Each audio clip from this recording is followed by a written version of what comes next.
Hey friends, welcome back to another episode of the Daily Dose. Thank you for being here. Thank you for joining me. Appreciate your time. And we are still cruising through the book of Esther, right? We're on day number 209 today. We're looking at, what are we looking at?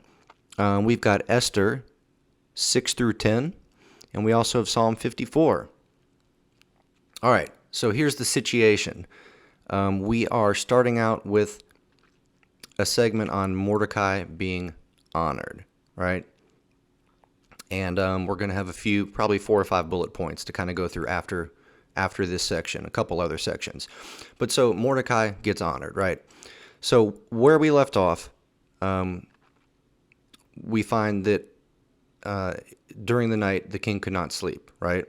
So when the king couldn't sleep, he had the King's Chronicles read to him. So I guess there's some sort of a chronicling of the kings, of events that happen.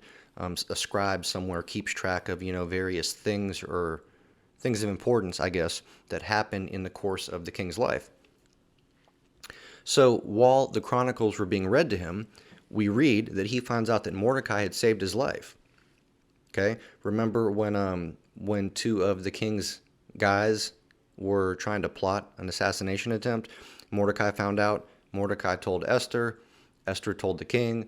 I guess the king either forgot or didn't pay attention and realize that Mordecai was the one that was kind of responsible for thwarting that assassination attempt. But I guess it was recorded in the annals of the king's life, in his chronicles. So when the king is being read, because he can't sleep, he's being read to, he finds out, hey, Mordecai saved my life. Yo, I need to honor that dude, right? So anyways, we read that Haman ends up walking in, and the king asks him, hey, Haman, what should I do for somebody that I want to honor, right? I've got somebody, I'm not going to name any names, but I've got somebody that I want to honor. What do you think I should do? Okay? Now, Haman, being as arrogant as he was like, oh, the king's got to be talking about me. I'm sure he's talking about me. Let me see here. What would I like? So, Haman suggests all this extravagant stuff, right? This laundry list of all this extravagant stuff that the king can do for the person that the king wants to honor, whom he arrogantly believes is himself, right? So the king agrees.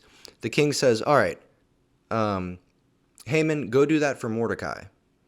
Whoa, so we've got like arch enemies here, right? Mordecai and Haman, they're not exactly on good terms, and Haman has an extreme dislike for Mordecai. So now, not only is Mordecai being honored, but the king is making Haman go gather all the stuff and do all of these things to honor Mordecai. So I'm sure Haman was about to blow his lid. So, then the king's entourage, sorry, I skipped a bullet point. So Haman does it, right? Haman goes and does what he needs to. Then he goes back home and he complains. Complains to his family, complains about what the king made him do, complains about how much he dislikes Mordecai. Friends, don't be a Haman. Don't complain. How often do we complain, right? Complaining is basically us being ungrateful, and it's us being ungrateful for God, okay? Because if we believe that God has our best interests in heart and that God is working all things to the good of those who love him and are called according to his purpose, i.e. us, if you're a believer in the Lord Jesus, then you really relinquish your right to complain, right? You relinquish your right to complain.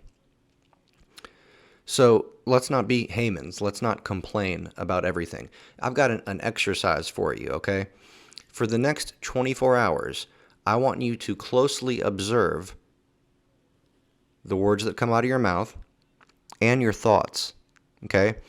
I want you to try and be mindful of how often you complain throughout the day, right?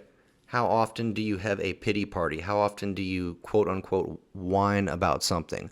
How often do you complain about traffic, about your food not being cooked right at a restaurant? About how often do you complain? So I dare you to take that challenge on. Just jot down in a notebook everything that you notice yourself complaining about and see how often you complain throughout the day. It might open your eyes. Anyways, so Haman goes home, he complains, has a pity party, whatever. Then the king's entourage goes to pick Haman up to take him to Esther's second banquet, right? So if you'll remember, Esther had a banquet, and then she was like, yeah, I want to ask you for something, king. And then the king was like, yeah, okay, what do you want? And she's like, well, you know what? I'm going to have another banquet for you and Haman, and I'll tell you then, right? So that's what's about to go down, the second banquet. Okay, so everybody is at the banquet, Haman, the king, and Esther. Now, Esther decides it's time to spill the can of beans, right? Because of Haman's plot to exterminate the Jews. Esther tells the king basically that she is Jewish, and she asks for mercy. Okay? So the king gets all upset and storms out of the room. When he storms out of the room, it appears that Haman knows that his number is just about up. So Haman goes over to where Esther is sitting and leans down over her, presumably to beg for his life. I don't know. But the king comes back in while Haman is leaning down over the queen, and it looks a little bit scandalous. So the king really goes into a rage, right? So at this point, the king ends up having Haman impaled, right? Impaled. Not good stuff. So the king then makes an edict on behalf of the Jews. Okay? The king gives Haman's estate to Esther. He revokes his previous edict about exterminating the Jews. He gives the Jews the right to establish cities and to defend themselves. He sets up a lot of good things, policies and procedures and rules that are pro-Jewish. Okay? Then we read that the Jews actually attacked their various enemies. Because as we have been reading through these past few books of the Bible, the Jews have had issues going on with people that lived in the area, some of these indigenous groups and Canaanite groups, and they've been causing problems, trying to attack, trying to throw a wrench in the works. Well, apparently the Jews are able to defend themselves, and they go out and launch an attack on some of these nearby enemies, and they're victorious. So then we read about this thing called Purim, or Purim, or Purim. I'm not sure how you say it, but Purim. That's established.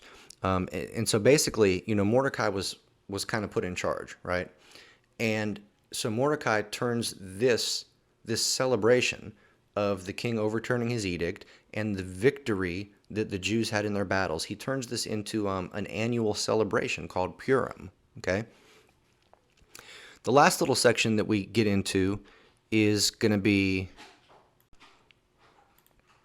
So this last section is about the greatness of Mordecai. So where are we at? The beginning of chapter 10. It says, King Xerxes imposed tribute throughout the empire to its distant shores, and all his acts of power and might, together with a full account of the greatness of Mordecai, whom the king had promoted, are they not written in the book of the annals of the kings of Media and Persia? Mordecai the Jew was second in rank to King Xerxes. Wow, that's saying something, because Xerxes was like the man. He was the head honcho of the entire known world at that time.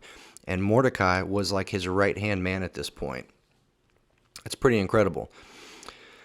And he was held in high esteem among his fellow Jews because he worked for the good of his people and spoke up for the welfare of all the Jews. So here we have kind of a happy turnabout in this story in the life of Esther and Mordecai, where it looked like things were going to get pretty crazy for a minute there with the edict that Xerxes had made about extinguishing the Jewish people as a whole. So all's well that ends well. But hey, that's all I've got for y'all for today. Thank you for being here. Thank you for your time. And until we meet again, deuces.